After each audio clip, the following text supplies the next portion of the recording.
Hello and welcome to this dev live session about Helidon and Verrazzano and how to build high-power apps with easy multi-cloud deployments. My name is Dmitry Alexandrov. I'm part of the Helidon team at Oracle.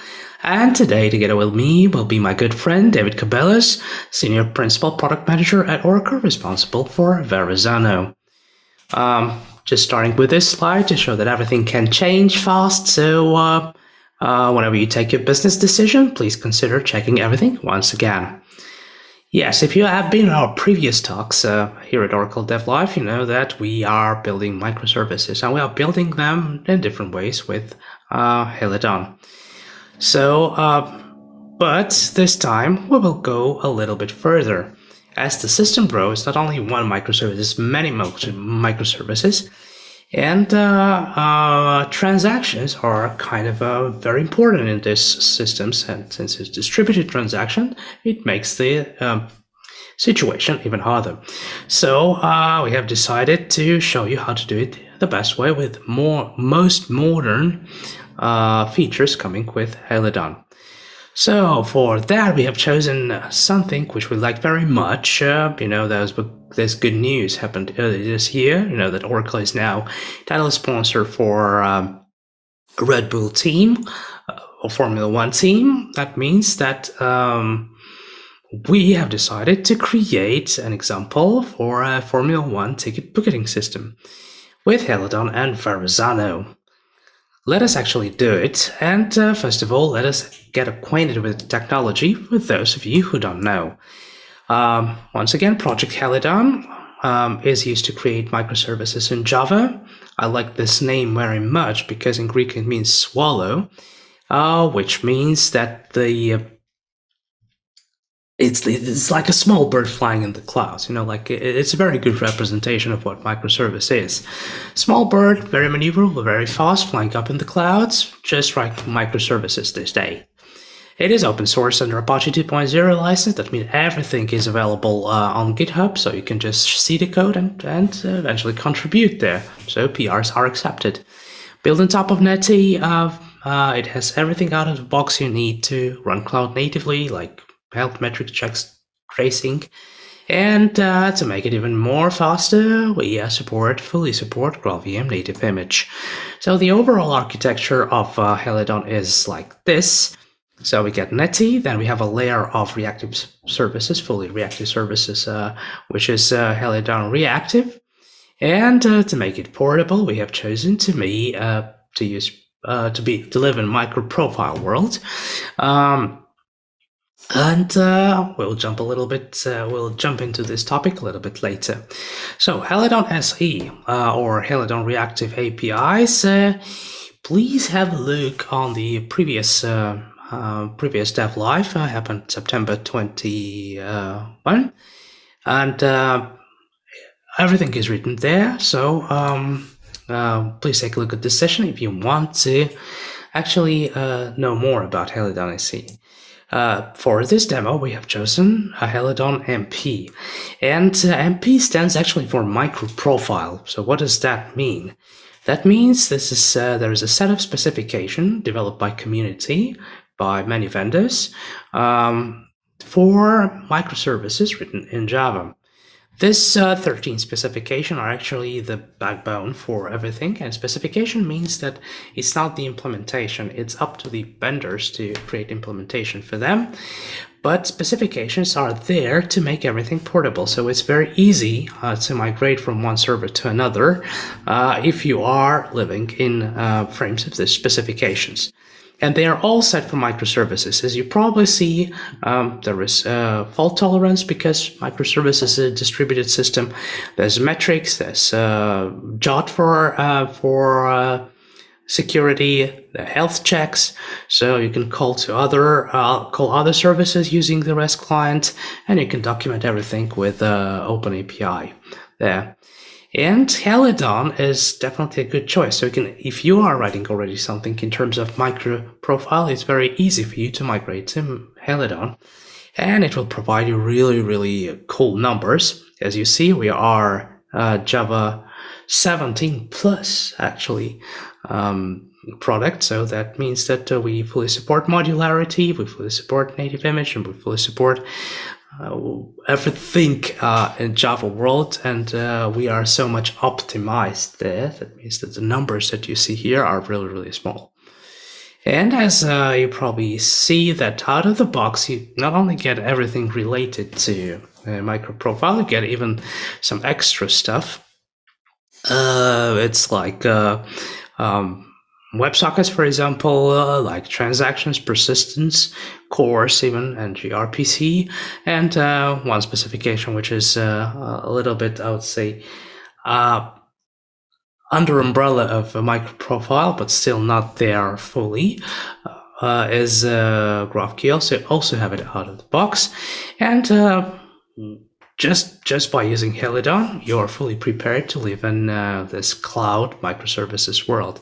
But there is another specification which is very important for us, and now with the release of 2.4 of Helidon, we now fully support it, and this specification is called microprofile L-array, or long-running actions. So once again, it's under umbrella of microprofile, but it's still not in this in those main set of specification. But once again, it's so important because microservices is a true example of a distributed system. And to make transactions in distributed system is hard. And microprofile L-array actually provides you everything you need to run your transactions in distributed microservices world. So it's based on Saga pattern. It relaxes some of the famous ACID constraints of transactions, and it enables us to do transactions across actually independent microservices. For this, Helidon uses Narayana or Oracle TMM as a coordinator. I will take a look a bit later what actually Helidon coordinator, how it operates across services. But the main idea is that Oracle TMM, it actually has to be released quite soon, as our solution, or as Oracle solution, to provide you transactions of distributed microservices in, once again, following the Saga pattern and following the microprofile array specifications. So if you take a look actually what our system should be, we see that we need several services. So first of all, the user should contact the Formula 1 booking service, and somewhere inside this booking service would call to other services where we need to book a seat. So we have a special service for a seat booking system, and we have a payment service. So for example, the user have to pay for the ticket. And this all forms kind of a business transaction. And for that, as you see on this picture, we have this L-array coordinator, or as a special dedicated service that actually takes care about all this transaction happening. So it coordinates everything, and he decides whether the call is in transaction or it's out of transactions. So once again, there are two main components involved. So they are the microservices that are used in one business request. They can be multiple of them. They just have to be annotated with L-array annotation. And there is an L-array coordinator, so it's a devoted service. It's running, well, in this combination of other services, but it's devoted service, which implicitly controls all of those transactions. So microprofile has created a specification which provides several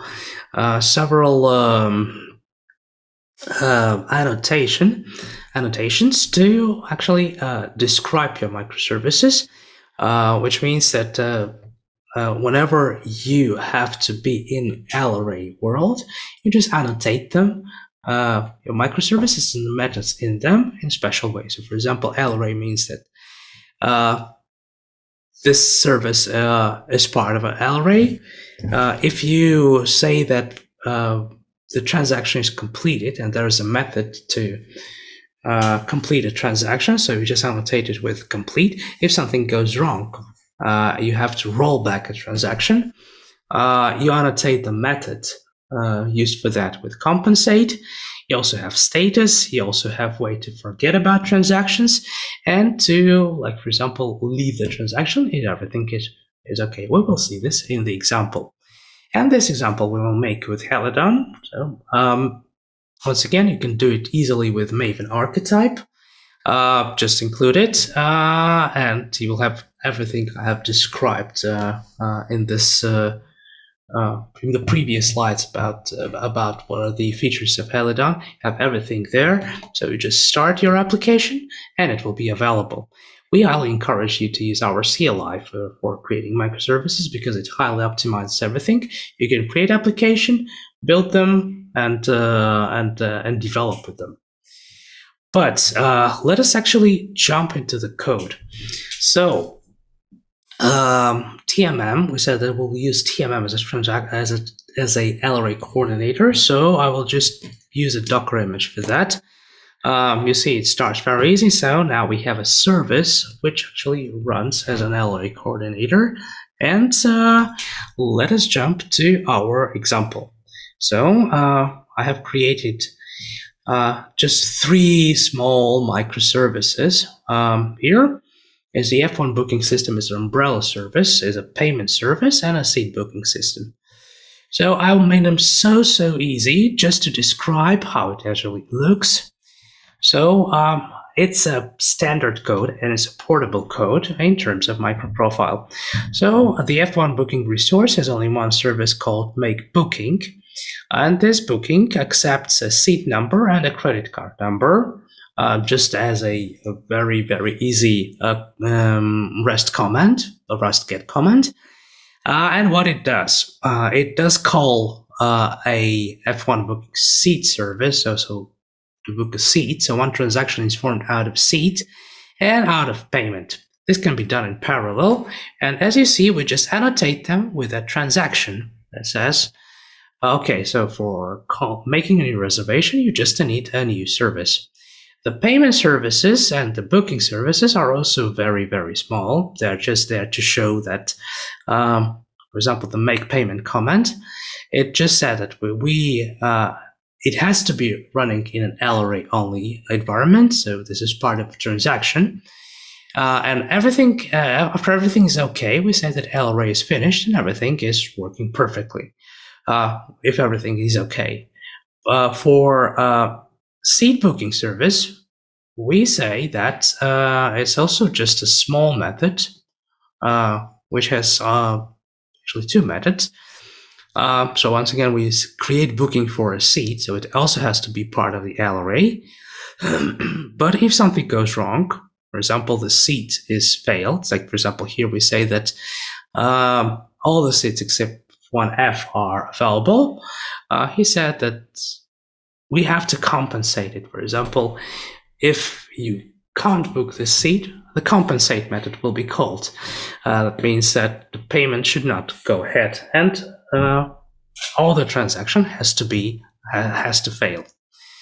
Yes, and this is basically it. So as you see, just with few annotations like LRA, you create a set of rules for controlling your transaction.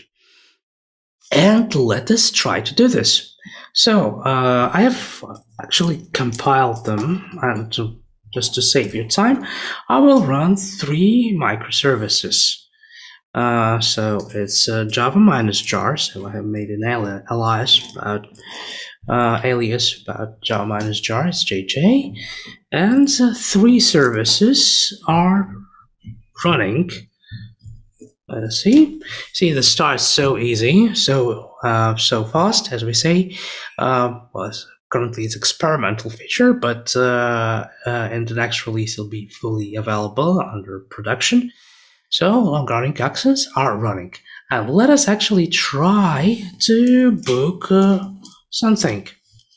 So we will do curl, and we will say that we want to book a seat.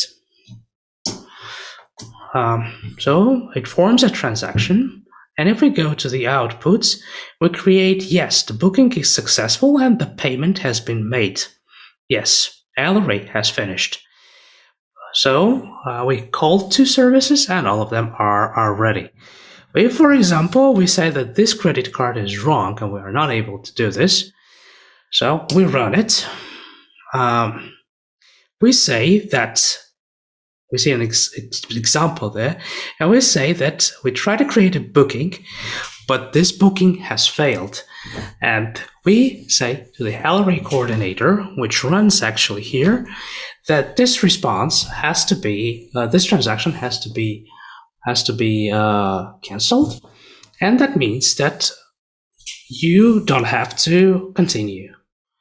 And as you see, just a small example, how it runs and how easy it is to create this, this distributed transaction just with few annotations. You are ready to do this.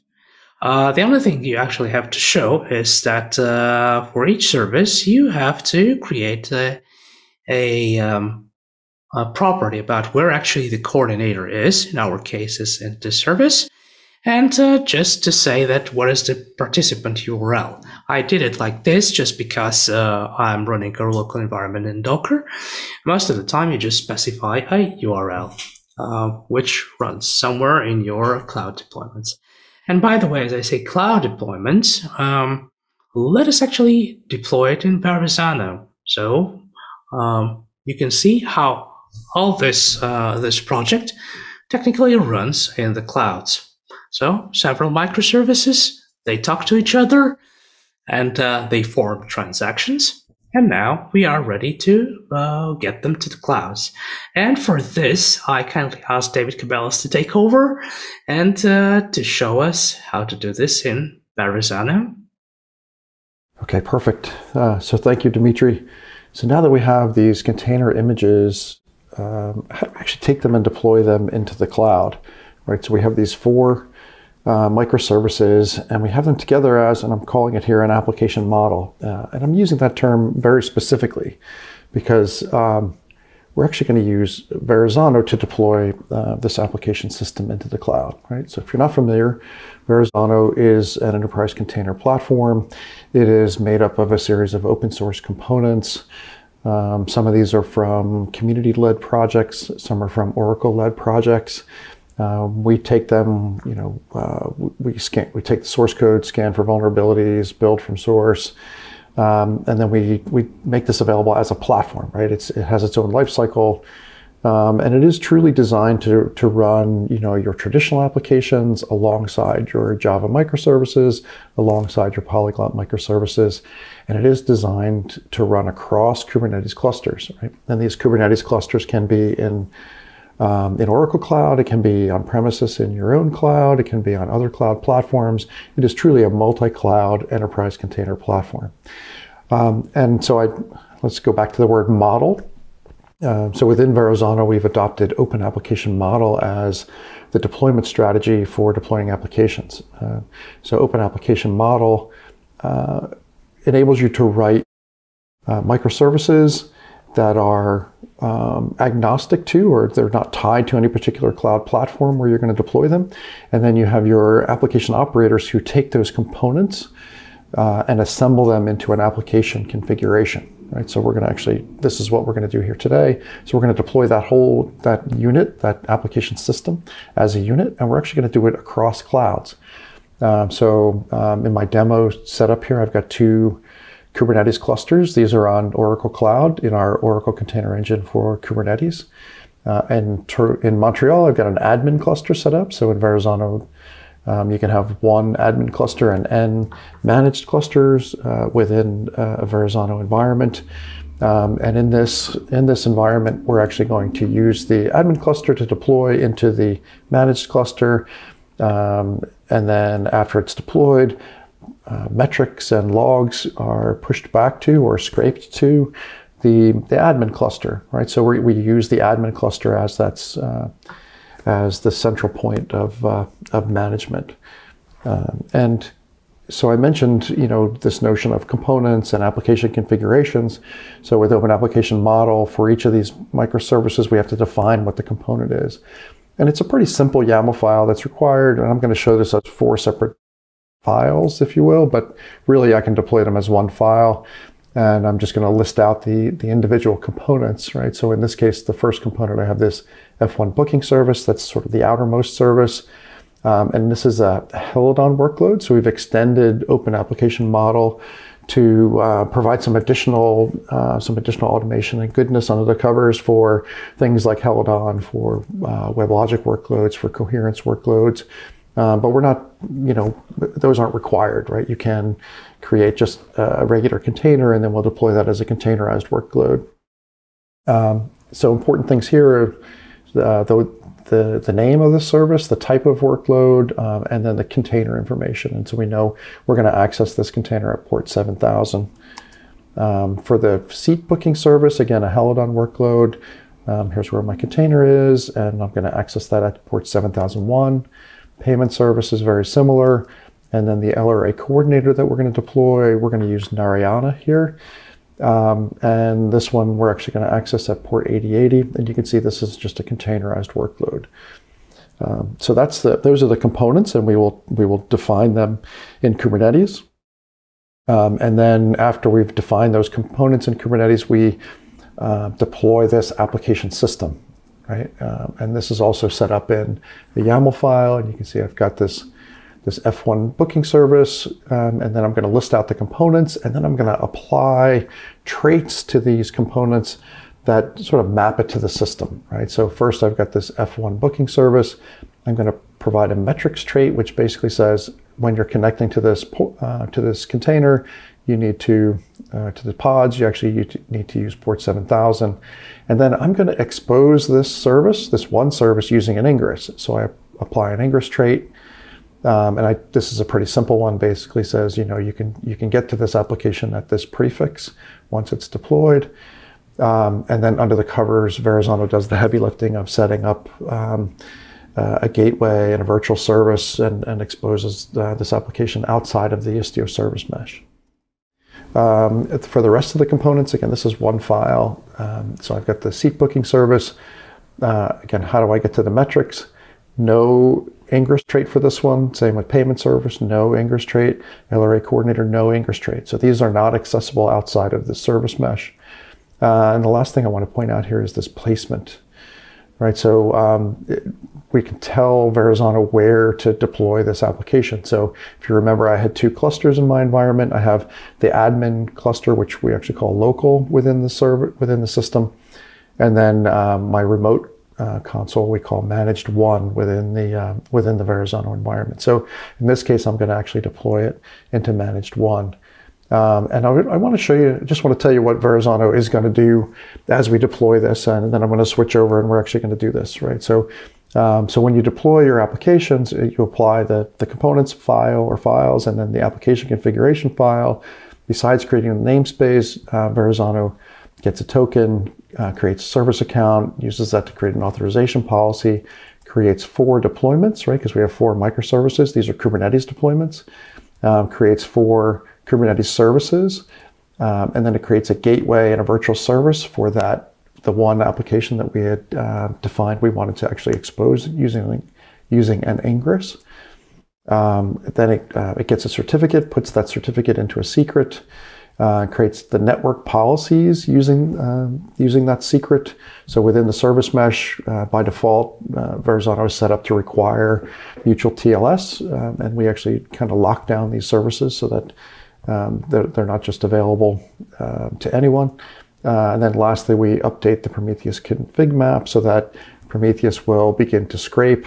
And in this multi-cloud, multi-cluster scenario, we actually have Prometheus running in all of the managed clusters as well. And at the admin cluster layer, so we scrape locally, and then at the admin cluster layer, we scrape those remote clusters as well. So pretty cool stuff. And we also have FluentD deployed as a daemon set in each of these clusters, and we capture the logs from all of these, all of the components that get deployed. So let's switch over to the browser, and I'll show you. I'm in Oracle Cloud here. I've got a cluster. My admin cluster is in Montreal. If we switch over and look at Toronto, you can see I've got my managed cluster in Toronto. And I'm going to use Cloud Shell. I've already got Cloud Shell set up. And I've got these files set up ready for me to go. Right, I've got my components file and my application file. So if we say, let me switch over and copy my command so I don't make a typo. Here's the first command. Is we're going to set up these 4 components, right? So it's one file, but there were 4 components defined in it.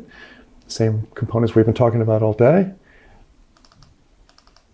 And then we're going to apply the application configuration, right? So this is going to create that application setup. And now this is when under the covers, so when we created these components, we created Kubernetes custom resources. And then now those custom resources are sort of waiting for something to happen. And then once this application configuration is set up, the operators within Verrazzano say, okay, this is what I need to do. Let's tell this managed cluster it needs to do all these things for us. And then the managed cluster does all that work. So let's take a look here. And you can see this is the Verrazzano console. You can see it lists out my managed clusters. But if I come back to my applications, let's refresh this. So it'll hit the back end again and say, okay, what do we have running here? This may be an appending. Nope, this is running. So this is great.